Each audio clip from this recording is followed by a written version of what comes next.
Okay, so let's rewind this whole thing to the very beginning. Before all the chaos, before the bullets, before the betrayal. Let's talk about Danielle Nemetz. At just 19 years old, Danielle was one of those people who just had this glow about her. You know what I mean? She had this energy that made people feel like everything was going to be okay. She had a smile that could light up a room, and from all accounts, she was kind, outgoing, and just had that vibe. The type of girl who rooted for everyone else, even when she had her own struggles. Danielle had her whole life ahead of her.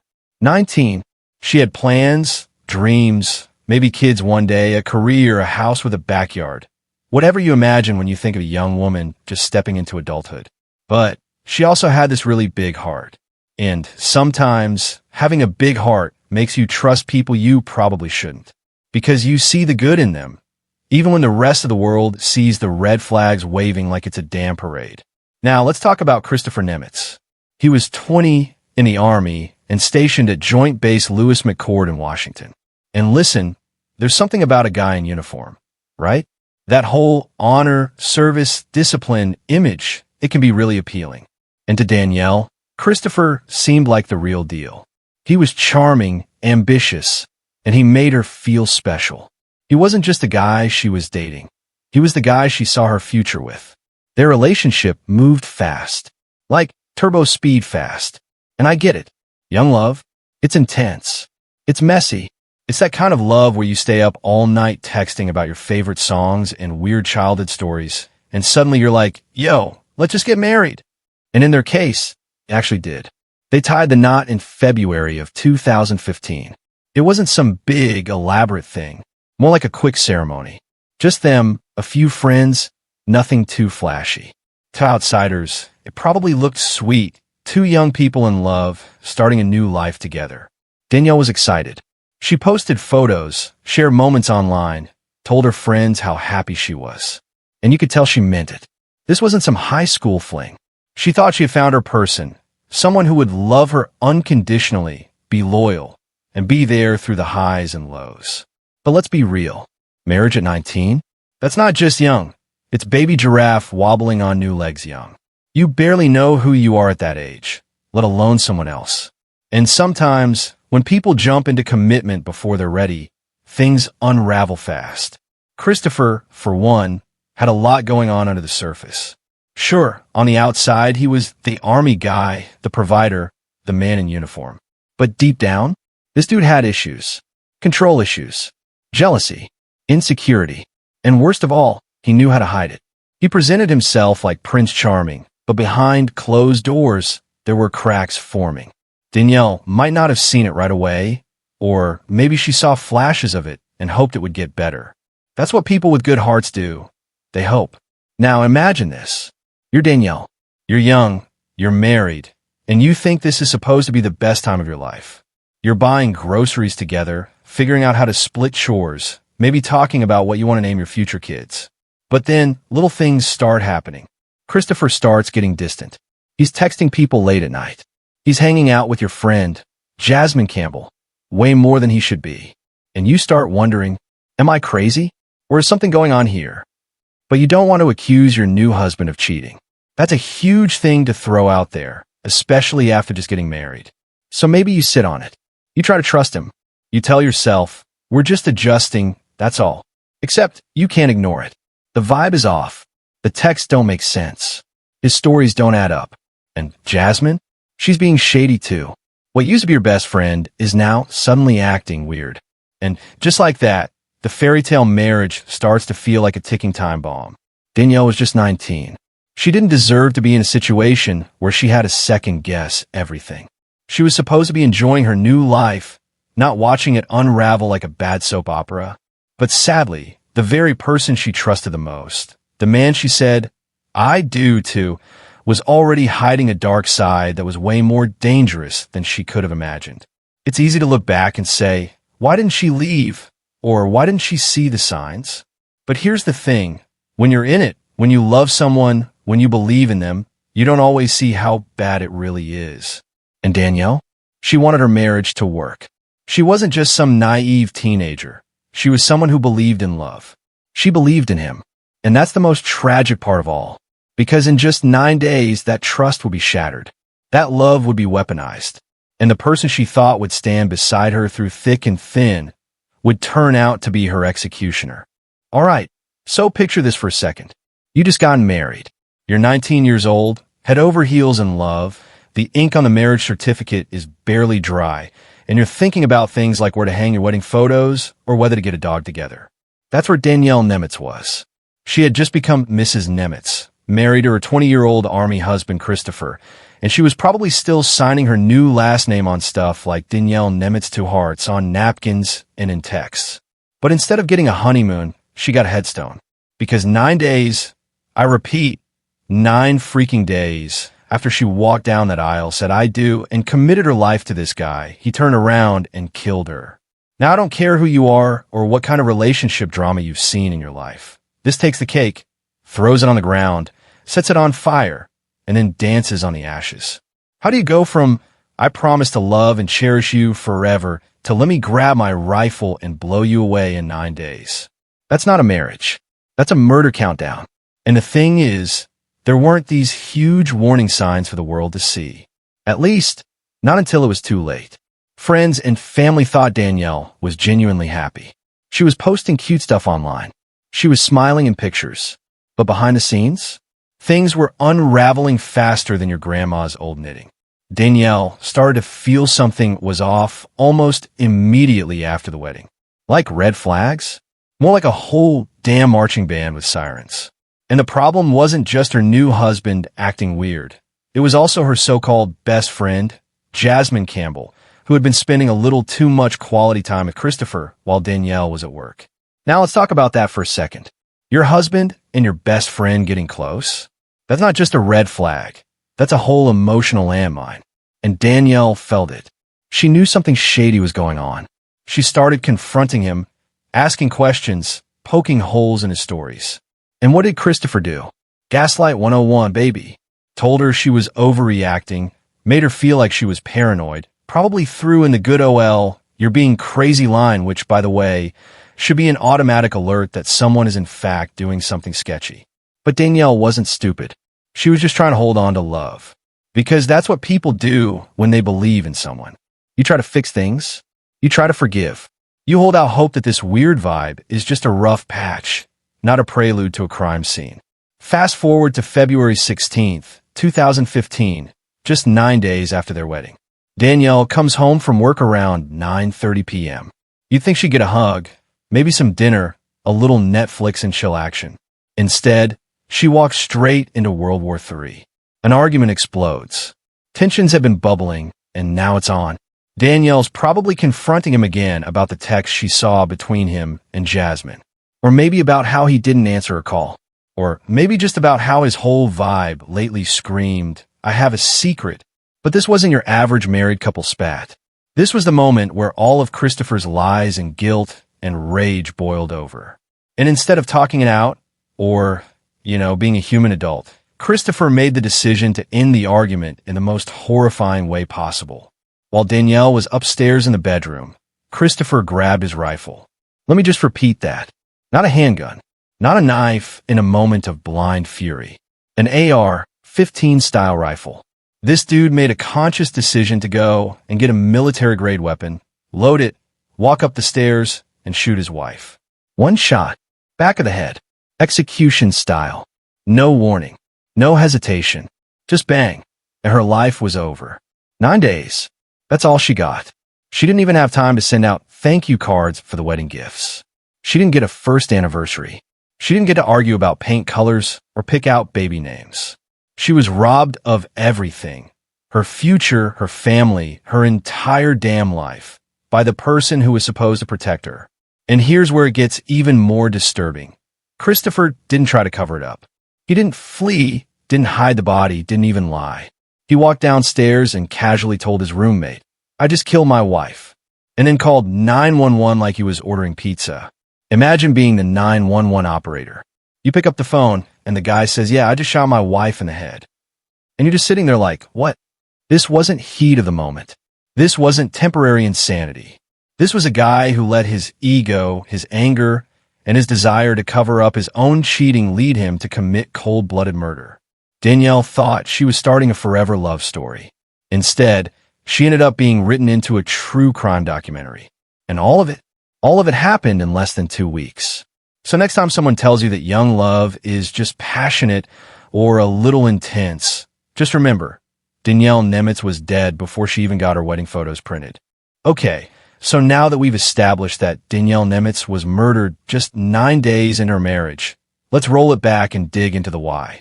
Because trust me, it's not just about a bad marriage or a heated argument. Nah, this story's got layers, like an emotional onion of betrayal, jealousy, and straight-up trash behavior. So, let's introduce the third corner of this awful triangle, Jasmine Campbell. Now, Jasmine wasn't just some girl in town. She wasn't a stranger. She wasn't some rando that Christopher met at a bar on a wild night out. Nope, Jasmine was Danielle's friend. Like actual friend. Someone who'd been in her circle, around her home, involved in her life. Someone she trusted. And that right there? That's what makes this whole thing even more disturbing. It's one thing to get cheated on. It's another thing to find out your husband might be hooking up with your best friend. But it's a whole different level of betrayal when you realize that both of them were smiling in your face while stabbing you in the back. Now here's where it gets super sketchy. In the weeks leading up to the murder, people started noticing that Christopher and Jasmine were, let's just say, a little too close for comfort. Texting constantly, hanging out when Danielle wasn't around, whispering, laughing, sharing looks like they were in some kind of twisted rom-com. Only the ending wasn't love, it was homicide. Danielle wasn't dumb. She picked up on it. She'd see Christopher and Jasmine acting weird. And you know that gut feeling? That little voice in your head that says, something's not right here. Yeah, Danielle had that. Loud and clear. And it wasn't paranoia. It was intuition. The kind you get when the people you love start turning into strangers right in front of you. But instead of fessing up, Christopher played the gaslighting game. Told Danielle she was being jealous or insecure. And Jasmine, she played it cool too. Like butter wouldn't melt in her mouth. Oh no, we're just friends. Just friends, texting each other all night like you're teenagers in love. Right? And then, get this, Danielle even confronted them both. That's right. She wasn't sitting in silence. She saw the messages, she heard the excuses, and she called them out. But still, denials all around. Lies stacked on lies like a house of cards about to come crashing down. What Danielle didn't know, though, was how far Christopher was willing to go to keep his little secret safe. Because here's the reality. Christopher didn't just have a wandering eye. This guy was obsessed with control. He didn't want to be caught. He didn't want consequences. And if Danielle exposed the affair, if she walked away, if she embarrassed him, he couldn't handle that. His ego was too fragile. And Jasmine, well, she wasn't exactly innocent in this either. Investigators later found explicit messages between Christopher and Jasmine. These weren't vague, you're cute flirts. We're talking full-blown romantic and sexual exchanges. The kind that leave no doubt about what was going on. In fact, Jasmine admitted that the two had been involved in an inappropriate relationship, and that's putting it lightly. Let's be honest, inappropriate doesn't even begin to describe it. You're flirting with a married man 9 days into his marriage? A man who just made vows to your supposed friend? That's not inappropriate. That's psychological arson. You're helping light a fire that's about to destroy everything. And if you're wondering what kind of person would entertain that kind of behavior, well, Jasmine told investigators she didn't expect it to go that far. But let's call it what it is, complicity. You play with fire long enough, someone's going to get burned. And in this case, that someone was Danielle. It's also important to understand the power dynamics here.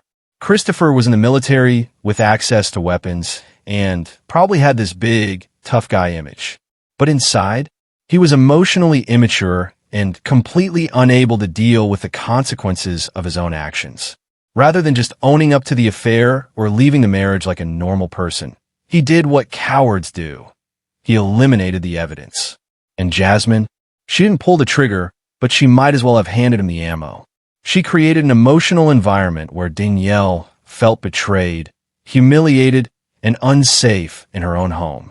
And when Christopher finally snapped, it wasn't just jealousy or anger. It was desperation to keep that affair hidden. Because remember, Danielle was confronting him. She was pushing for answers. She was about to uncover the full truth. And that truth, it would have blown his perfect little image apart. So instead of facing reality, he chose murder. The crazy part?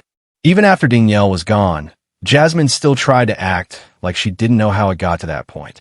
But come on, you don't get that close to a married man, text him romantic stuff, help fuel his deception, and then play the victim when it explodes. Danielle never stood a chance. She was trapped between two people she thought she could trust, two people who were lying straight to her face. And in the end, their secret wasn't just scandalous, it was lethal. This wasn't just a love triangle gone wrong. This was a calculated betrayal, and Danielle paid for it with her life. So, imagine being Danielle for a second. You're 19 years old, you just got married, and you're trying to be all in, emotionally, mentally, physically, spiritually, the whole 9 yards. You're thinking about what color to paint the living room, what kind of dog you might adopt, maybe even planning your future kids' names. Life should be full of hope and promise, right?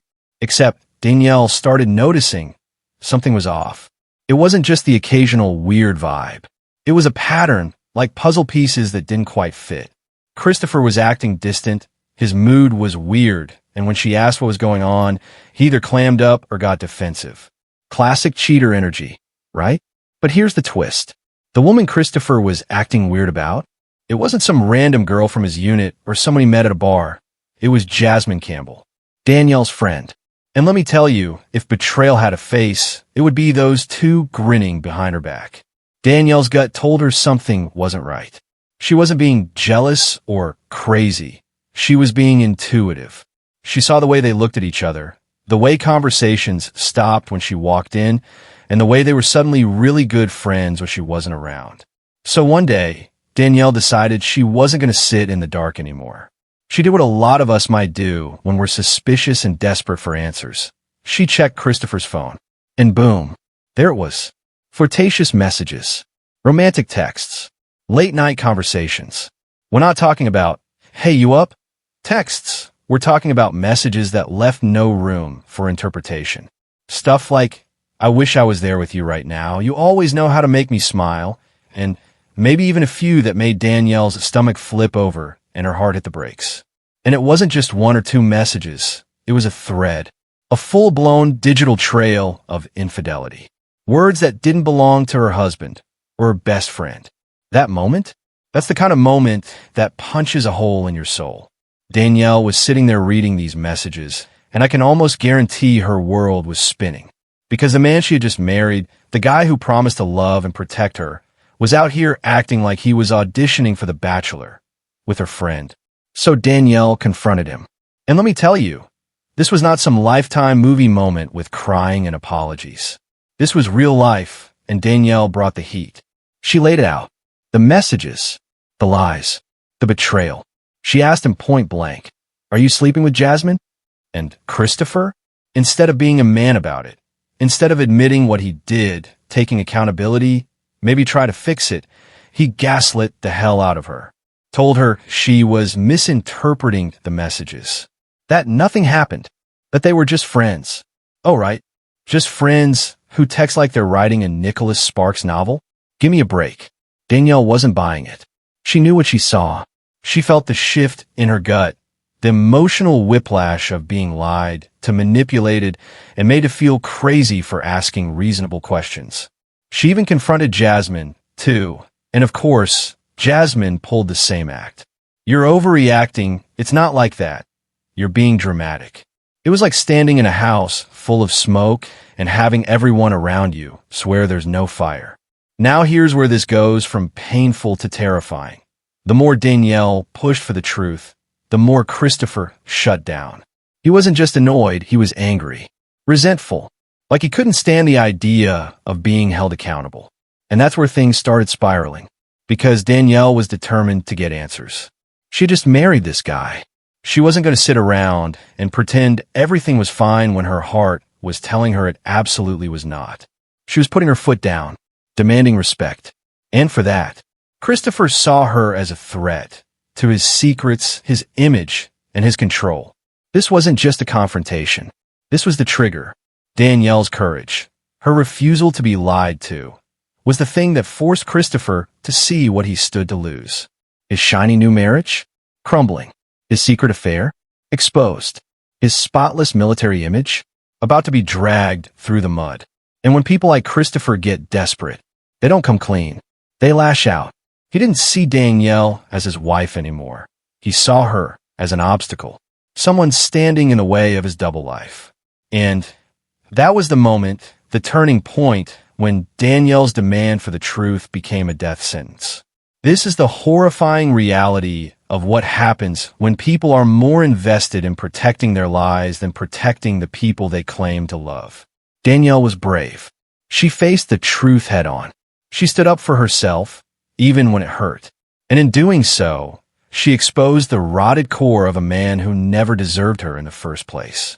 So, let's talk about February 16th, 2015, a day that started like any other and ended in cold-blooded murder. A day that ripped a young woman's life away in the most senseless, cowardly, and horrifying way imaginable. And the worst part? It didn't come out of nowhere. The storm had been brewing for days, and this was the day it finally exploded. Now, by this point, Danielle Nemetz had already seen the messages. She already knew. She had confronted Christopher. She had demanded answers. And instead of doing what a decent human being would do, like admitting his mistakes, having a conversation, or walking away, Christopher doubled down. This wasn't just some passive-aggressive silence between newlyweds. This was a full-blown emotional powder keg. The tension in that house was thick enough to choke on.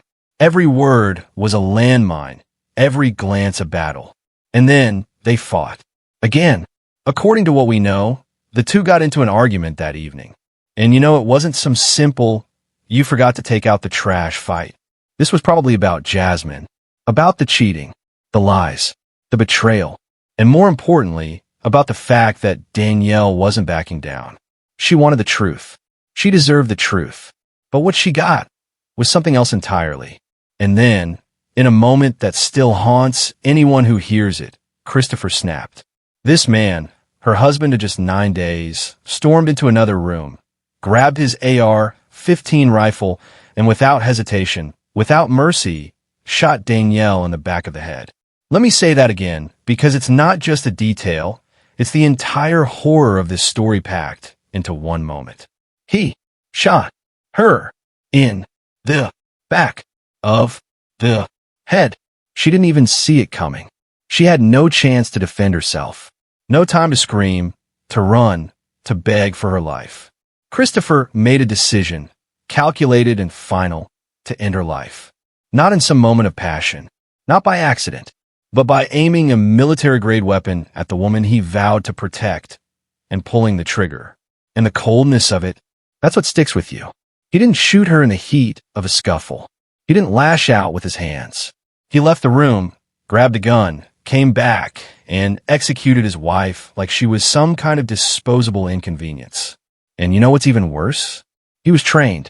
He knew exactly what that rifle could do. He knew the damage it would cause. This wasn't some random act of violence. This was a methodical, intentional decision to erase Danielle. Let's pause for a second and think about that. This is someone who took vows 9 days prior. 9 days? What even is that? Not even 2 weeks in a marriage, and he's already pulling out a weapon like she's his enemy on a battlefield. And for what? Because she caught him cheating? Because she dared to confront him about it? Because she made him face the reality of his lies? Danielle was 19 years old. She was just beginning her life. She had dreams. She had people who loved her. And in a blink, gone. Because Christopher couldn't handle being exposed. After the shot rang out, silence. The kind of silence that hangs in the air like a ghost. Danielle dropped to the floor. Blood pooled. Life just gone. Like it never mattered. And Christopher? He didn't call for help. He didn't try to save her. There was no remorse. No panic. No, what have I done moment. Just this chilling, ice-cold void where a husband was supposed to be. That's the thing that hits hardest. Danielle didn't die in a freak accident. She didn't die from illness. She wasn't taken from the world by fate or chance. She was murdered intentionally, deliberately, by the person who was supposed to love her most. And the brutality of it? It's unthinkable. An AR-15 is not a subtle weapon. It's not something you accidentally grab. That's a statement. That's premeditated. That's personal. And let me tell you, this shook the community to its core. People who knew them were stunned. This wasn't supposed to happen. They had just celebrated a wedding. Smiles, hugs, pictures. And now this? A murder scene? Even law enforcement officers who'd seen their fair share of violence said this one hit different. Because this was a young woman, full of light, taken down in a moment of darkness, so deep it's hard to even put into words. Her family was devastated. Her friends were in disbelief. And the entire world, or at least anyone who heard her story, was left asking the same question. How could he murder his wife over an argument? How could he end her life over being caught in a lie? How could he choose violence over accountability? But maybe the better question is, why was he ever given the chance? Because when someone kills like this, so ruthlessly, so selfishly, it's not just one bad decision. It's the final act in a long play of manipulation, entitlement, and unchecked ego. Danielle deserves so much better. And her story? It's not just a tragedy. It's a warning. So after Christopher Nemetz fired that fatal shot, after he murdered his wife in cold blood with an AR-15, what did he do? Did he run? Did he try to hide the body, cover his tracks, or create some kind of twisted alibi? Nope. He didn't do any of that. Instead, he just told someone. Immediately. Like instantly. Now, most killers go into panic mode, right? They're scrambling to clean up. They're figuring out how to get out of it. But not Christopher. The dude had just ended someone's life, his wife, mind you, and the first thing he did was confess to his roommate. Let's just imagine that scene for a second. His roommate, just living life, probably watching TV or playing Xbox or whatever. And then Christopher walks in, probably pale, blank-faced, holding that same energy you'd expect if someone accidentally scratched your car. And he says something along the lines of, "I'm messed up." Like, bro, you messed up? That's what you're going with. That's not, "Oops, I spilled coffee on the carpet." That's not, "I forgot to pay my car insurance." That's, "I shot my wife in the back of the head, and she's lying dead in the next room." There are levels to this, and Christopher just skipped past all of them like he was speedrunning guilt. And credit to the roommate, because as far as we know, the second he realized what Christopher was saying wasn't some sick joke or weird metaphor, he got serious. That dude knew this wasn't just drama or a fight gone too far. Someone was dead. Danielle was dead. And Christopher wasn't just admitting it. He was practically handing over the evidence on a silver platter. And if you thought that was wild, hold on to your seat, because it gets more surreal. Christopher didn't just stop there. After talking to his roommate, he picked up the phone and called 911. That's right. He straight up called the police. He got on the line and told them what he did. And again, not with the kind of horror or shock you'd expect from someone who just committed one of the most intimate and brutal crimes imaginable. From all accounts, he was disturbingly calm. He told them what happened, gave them the information, confessed. No running, no hiding, just full-blown admission. Now, part of you might be thinking, okay, so maybe he had a conscience? Nah, don't give him too much credit just yet. This wasn't about guilt. It wasn't about being sorry. It wasn't even about justice. This was a man who had completely lost control, done something irrevocable, and now all that was left was damage control. Calling 911 wasn't a noble act. It was the last move of a guy who realized his game was over. No way out. No excuses. So he did the one thing left, say it out loud. And you can almost picture that call. The operator answers, calm as always. 911, what's your emergency? And Christopher, probably with zero emotion in his voice, says something like, I just shot my wife. Just lets it hang in the air. And the thing is, the dispatcher? They've heard a lot.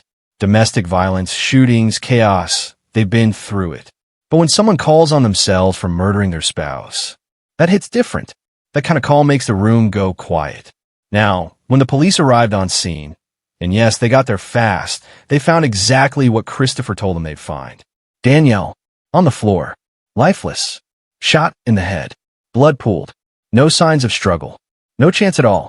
Christopher was right there, cooperating, not trying to escape, not resisting, just done. But again, don't confuse that with remorse.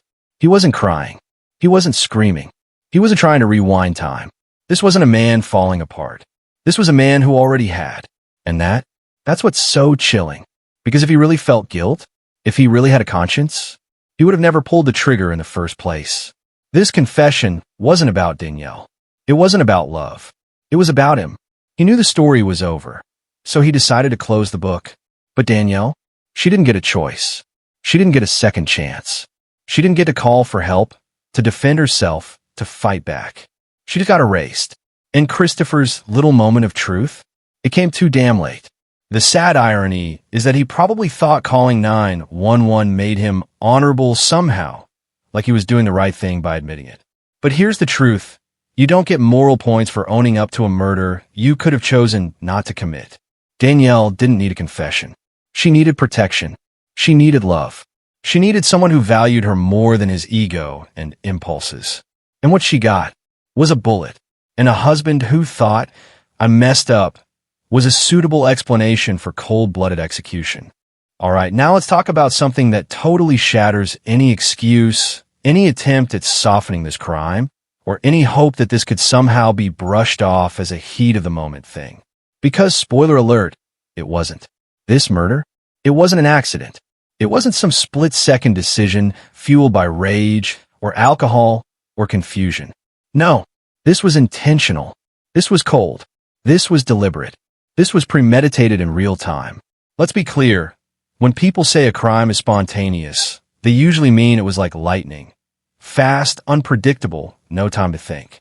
That's not what happened here. Christopher Nemetz had time. Time to think. Time to cool off. Time to not become a murderer. But instead, he chose violence. And he didn't just choose it. He prepared for it. Let's go through this slowly because it matters. After arguing with Danielle, likely about the flirtatious messages she found between him and her friend, Jasmine Campbell, Christopher didn't lash out right there on the spot. He didn't grab the closest object in a blind rage. He didn't black out or lose control. What he did was leave the room. Let that sink in. He walked away. There was space between the argument and the act. Enough time to reconsider, to breathe, to stop. He could have gone to the other room, cooled off, sent a text, slammed a door, walked out, anything. But instead, he walked over to get his rifle. Now, this wasn't a pistol lying on the nightstand. This was an AR-15, a military-style, semi-automatic rifle. You don't just casually pick that up like a remote control. You don't just happen to be holding that when you're mad. Christopher retrieved it. Then, and this part is critical, he loaded it. We're talking about an active, physical process. He had to insert the magazine, chamber around. He had to think through the steps. Click, clack, ready to fire. You're not going to convince anybody that this part just happened. Rifles don't load themselves. You don't fumble into murder. This was intent. Every second was a chance to stop, a chance to choose anything else. But nope, he kept going. Now, with the weapon ready, he walked back, crossed that final line. And then came the most damning part of all. He aimed. He raised that rifle, pointed it, and fired right into the back of Danielle's head. This wasn't a warning shot. It wasn't a struggle. There was no tussle over the weapon, no accidental discharge, no signs that he hesitated. She didn't even see it coming. That's how premeditated it was. She wasn't even facing him. This was an execution. Now I know what you're thinking. If this wasn't spontaneous, then it's murder in the first degree. And you'd be right. Because even if it happened quickly, even if the entire process from argument to gunshot lasted minutes, the moment he walked away to get that gun, that's when intent was born. He didn't lose control. He took control and used it to kill. Let's imagine the timeline. They argue.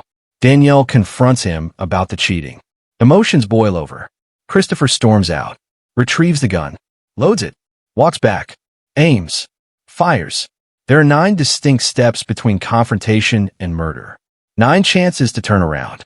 9 opportunities to think, what the hell am I doing? But each time, he moved forward. And when you think about that, when you let it sit in your brain for more than a few seconds, you realize how terrifying it is. This wasn't a mistake. This wasn't a snap. This was a man making a decision with horrifying clarity. He didn't care about the consequences. He didn't care that she was his wife. He didn't care that her life had value. All he wanted in that moment was for her to shut up and be gone. And he had the power and the weapon to make that happen.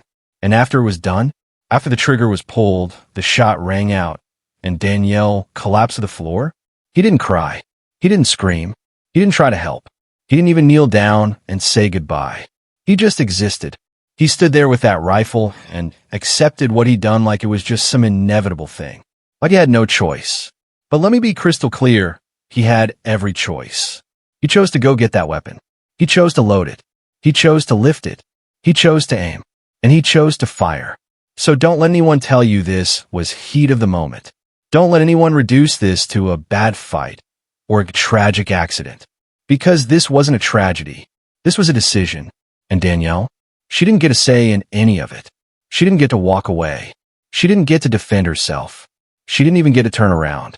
She was killed by design. Not by emotion, not by chaos, but by calculated, intentional, murderous design. And that's what makes it so damn unforgivable. So after Christopher Nemetz called 911 and basically told on himself, yeah, I shot my wife, come get me, what do you think happened next? Well, cops don't mess around with that kind of call, especially when the suspect is military, trained, and just admitted to using a rifle to kill someone. They pulled up to the house in Oak Harbor, Washington, like they were walking into a war zone. Guns drawn, vests tight, adrenaline pumping. And what do they find? Danielle, 19 years old, laying there in a pool of her own blood. A young woman who had been married less than 2 weeks. 9 days married, to be exact, executed in her own home. Shot in the back of the head. No fight. No second chance. Just gone. And Christopher? He didn't flee. He didn't resist. He didn't even try to talk his way out of it. Nope. He stood right there. He waited for the police. Like this was all part of the plan. Like he knew this was the end game and just decided to see it through. Because when the officers came in, rifles raised, barking commands, expecting a possible shootout, Christopher dropped to the ground and gave up without a word. And they arrested him on the spot. Now, let's just take a second and sit with that. Because usually in these domestic murder cases, you've got people scrambling, trying to hide evidence, washing off gunpowder residue, tossing weapons into a lake, concocting some kind of ridiculous cover story. Not this guy. Christopher owned it. Like it was routine. Hands behind his back. Cuffed. Hauled off to the Whidbey Island police station. But here's where it gets even more wild. You'd think, okay, maybe now that he's in custody, maybe his lawyer shows up, tells him to shut up, maybe Christopher starts thinking about damage control, denies it, says it was an accident, blames PTSD, or claims he was sleepwalking something. Anything. Nope. They sit him down in the interrogation room, camera on, and the man confesses. Again, like clockwork. No hesitation. No dancing around it. He just says it, like he's ordering a burger at a drive-thru. I shot her. I killed my wife. And the detectives? They're sitting there like, okay, they go through the formalities, ask him to walk them through it. And he does. Step by step. And it's not just what he says, it's how he says it. Calm. Measured. No tears. No anger. Just cold. He talks about the argument. Talks about grabbing the gun. Loading it. Aiming. Pulling the trigger. Like he's giving a damn instructional video. And when they ask him why he did it, you'd expect at least a trace of remorse. A crack. Something. But there's nothing. Just this distant, empty expression. Like he's mentally checked out. Like the murder was just another task on his to-do list. Wake up. Fight with wife. Load gun. Pull trigger. Confess. Done. Now, interrogations are designed to break people. The room is freezing cold. There's a ticking clock. Detectives push and prod and pick apart every word you say. But Christopher? There was nothing to break. He came in already shattered. You can tell when someone feels remorse. You can tell when someone's haunted by what they've done. You see it in the eyes, the hands, the voice. You see the tremble. But with Christopher, it was like he was narrating someone else's story. This was not the grief of a husband. This was not a man begging for forgiveness or trying to make sense of a terrible accident. This was a man who did something horrible and owned it with the kind of detachment you'd expect from someone admitting they forgot to take out the trash. And here's the part that'll really punch you in the gut. Danielle trusted this man. She married him. She believed in a future with him. She left behind family and friends and a whole lifetime of memories waiting to be made, all because she thought this man was her person. And now, in a sterile police room with a camera pointed in his face, he was calmly admitting that he ended it all. With no emotion. Let's not sugarcoat it. This dude didn't crack under pressure. He didn't fold because he was scared. He told the truth because he never thought twice about it. And that's what makes this even more terrifying. He wasn't scared. He wasn't even confused. He was certain. He confessed twice, once to his roommate and again to 911. Then a third time during interrogation. And each time, the story stayed the same. Not because he was noble, not because he cared about justice, but because he was done. He had crossed the line and accepted his fate, like death was just a transaction. Danielle's life, traded for a bullet, and he didn't even bargain. All right, so let's fast forward a bit. Past the nightmare of the crime, past the tears of Danielle's family, past the media circus that followed when the news broke that a young military man had executed his wife just 9 days after they tied the knot. By the time 2016 rolled around, it was finally time for justice. Christopher Nemetz, the man who had once stood tall in uniform, now stood hunched and hollowed out in a courtroom, facing the consequences of a decision so dark, so permanent, that it still left people gasping for breath just thinking about it. And this courtroom? This wasn't some casual proceeding. This wasn't traffic court. This was a murder trial. And sitting just feet away from the man who confessed 3 different times, to his roommate, to 911, and to the detectives during interrogation, were the people who mattered most.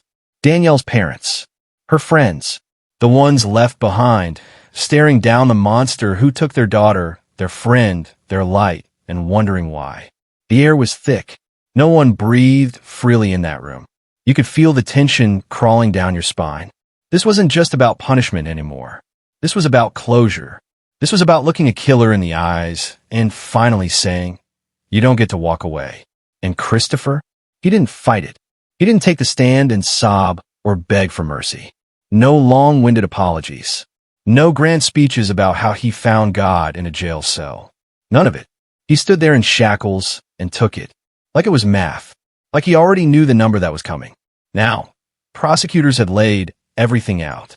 They painted the picture of a man who chose violence. Not a mistake, not a snap decision, but deliberate murder. They detailed how he walked out of the room mid-argument, retrieved the gun, loaded it, came back, and shot his wife in the back of the head. There was no struggle, no threat, just cold, calculated brutality. And Danielle? She had no chance, no defense, no idea that the man she had just married, literally just married, would turn around and become her executioner. Her family, through tears, begged the court to understand what was lost. A vibrant, beautiful 19-year-old woman with her whole life ahead of her. A daughter, a sister, a best friend, someone who believed in love, someone who believed in Christopher. And he destroyed her. The defense couldn't really argue the facts. Christopher had confessed 3 times. What could they say? They tried to point to his military background, possible emotional distress, pressure from the environment, maybe even a mental break. But the truth is, none of that changed what he did. You can't oops your way into retrieving and loading a high-powered semi-automatic rifle and pulling the trigger at point-blank range. And so, in 2016, after the courts chewed through all the evidence, listened to the gut-wrenching impact statements, reviewed the confessions, and stared down the man who left a family in pieces, the sentence came. Christopher Nemetz was sentenced to 27 years in prison. 7 years. That's what he got. Now, 27 years may sound like a long time. And for some, it is. For someone in their 20s, that's practically a lifetime. By the time Christopher walks out of prison, assuming he serves the full sentence, he'll be in his 50s. Middle-aged. Free. Breathing air again. But here's the thing. Danielle won't get 27 more birthdays. She won't get a 30th birthday. She won't get an anniversary, a second chance, or a family of her own. She won't get anything, because he took it all away. So you have to ask yourself, is 27 years enough? For some people watching from the courtroom pews that day, it felt like justice. For others, it felt hollow, like it didn't scratch the surface of what was truly lost.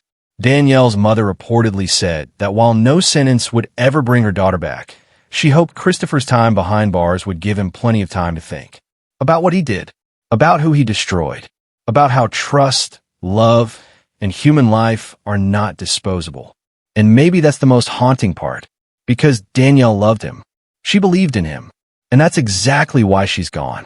Now, Christopher sits in a prison cell, not as a soldier, not as a husband, not even as a man, but as a murderer.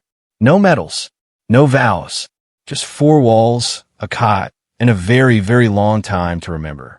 And Danielle? She remains frozen in time. A smile in a photograph. A beautiful soul ripped from the world too early. And that 27-year sentence? It's not just prison time. It's a reminder, a warning, a permanent scar that says, this is what happens when love turns lethal.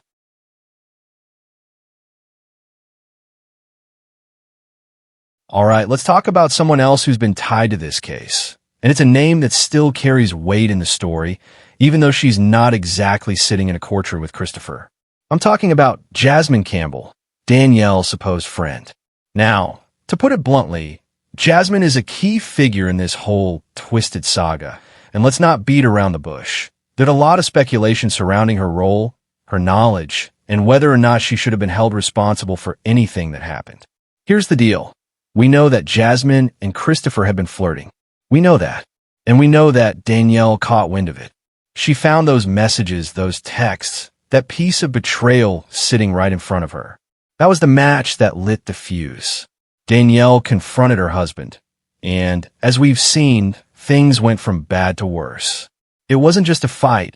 It became a death sentence. But Jasmine? Well, here's where it gets real messy. Jasmine Campbell was never charged.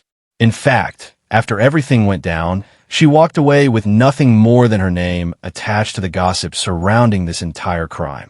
Now, I'm not saying that Jasmine was directly responsible for Danielle's death, but let's be honest, it's hard not to feel like she knew more than she ever let on. Think about it for a second.